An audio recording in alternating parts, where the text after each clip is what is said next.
Hi guys, welcome back to my channel.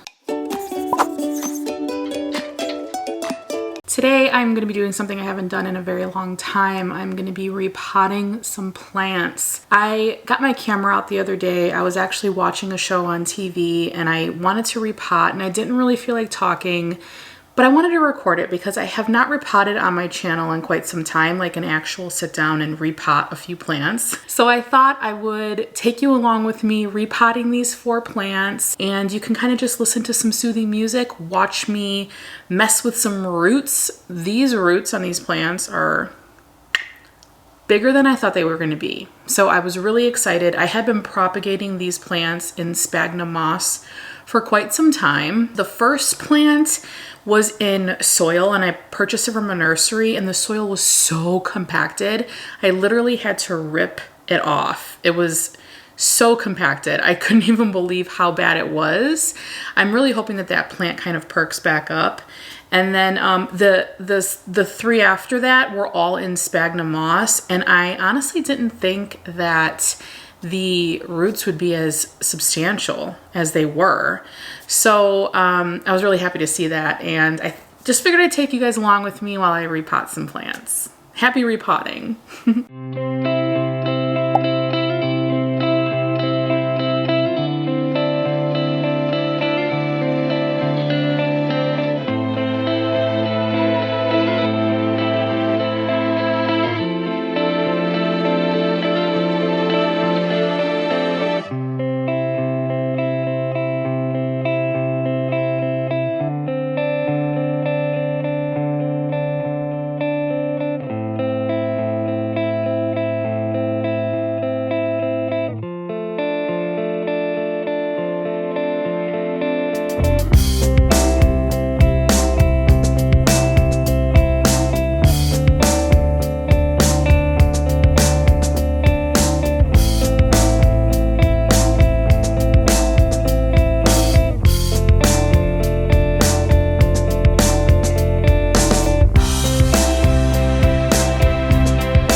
All right guys, that's it. Thanks so much for joining me in today's video. And I thought I would mention that it is winter here where I live. It's the middle of January. It's very cold outside. We're talking sub-zero temperatures. And I'm repotting my plants because I really don't follow the repot in the spring method that a lot of people follow. I'm not saying it's right, I'm not saying it's wrong. I'm just saying I repot my plants when I feel they need them, and they need the up pot and they need to be repotted. So take with that what you will. All right guys, I will see you guys in my next video. Bye.